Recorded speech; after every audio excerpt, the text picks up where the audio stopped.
किसी को धमकी देना बहुत ही आसान काम है, लेकिन धमकी देने से पहले ये बात जरूर याद रखनी चाहिए, हम जिसे धमकी दे रहे हैं कल को उसी से हमें मदद नहीं मांगनी पड़े, वरना तो शर्मसार होना ही पड़ता है और सामने वाले का दो बात भी सुनना पड़ता है। इसीलिए बड़े लोग कहकर ही चले गए हैं, घमंड का सिर हमेशा नीचा ही रहता है। आज ये सभी बातें इसीलिए कह रहा हूँ कि बीते दिनों एक घमंडी देश ने भारत की आलोचना की थी और आज वही घमंडी देश आज भारत के सामने हाथ फैला रहा है, क्योंकि उसे जो भारत से डीजल चाहिए। जी हाँ दोस्तों, बात हो रही है निकम्मे बांग्लादेश की, जिसने ऑफिशियली भारत से डीजल की मांग की है। देखिए आप सभी के स्क्रीन के सामने बांग्लादेश की न्यूज एजेंसी ढाका ट्रिब्यून का आर्टिकल है, जिसमें बताया गया है कि बांग्लादेश की तारिक रहमान सरकार ने तत्काल रूप से भारत से डीजल की मांग की है। आप सभी को याद होगा कि भारत ने 9 मार्च 2026 को अर्जेंट बेसिस पर भारत ने बांग्लादेश को 50,000 मीट्रिक टन डीजल को मुहैया कराया था, क्योंकि उस वक्त हॉर्मुज से सीमित मात्रा में ही कच्चा तेल बाहर आ रहा था।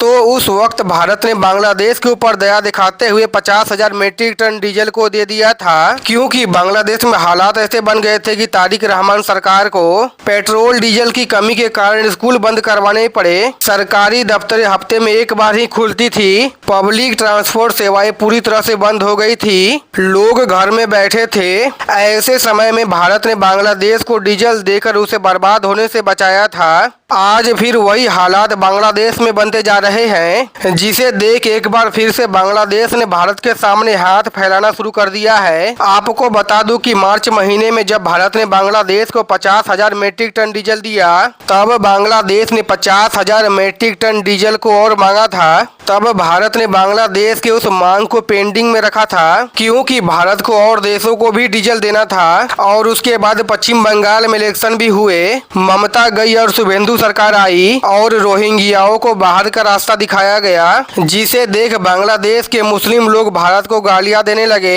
हिंदुओं को परेशान करने लगे एवं रहमान सरकार भी भारत से नाराज रहने लगी, जिसे देख भारत और बांग्लादेश का तनाव और ज्यादा बढ़ गया। गुस्से में आकर बांग्लादेश ने चाइना से डीजल की मांग की, लेकिन चाइना ने बांग्लादेश को ठेंगा दिखाया और जब कहीं से कुछ भी नहीं मिल रहा तो ये भारत विरोधी बांग्लादेशी भारत से एक बार फिर से डीजल की मांग कर रहे हैं। ढाका ट्रिब्यून के मुताबिक बांग्लादेश ने भारत से लगभग 30,000 मीट्रिक टन डीजल की मांग की है, वो भी अगले 5 महीनों तक लगातार, क्योंकि बांग्लादेश के पास ना ही स्टॉक में डीजल बचा है और ना ही पेट्रोल पंपों के पास डीजल है, जिस वजह से बांग्लादेश में एक बार फिर से महंगाई आसमान छू रही है। हालांकि दिलचस्प बात यह है कि भारत से अगले 2 महीनों तक बड़ी संख्या में रूस ने भी डीजल की मांग की है, क्योंकि यूक्रेन के ड्रोन हमले में रूस के तबाह हुए ऑयल रिफाइनरीज को रूस अभी ठीक नहीं कर पाया, जिसे फिर से चालू होने में लगभग 2 से 3 महीने का समय लग सकता है। ऐसे में रूस ने भारत से कहा है कि भारत उसे पेट्रोल और डीजल देना जारी रखे।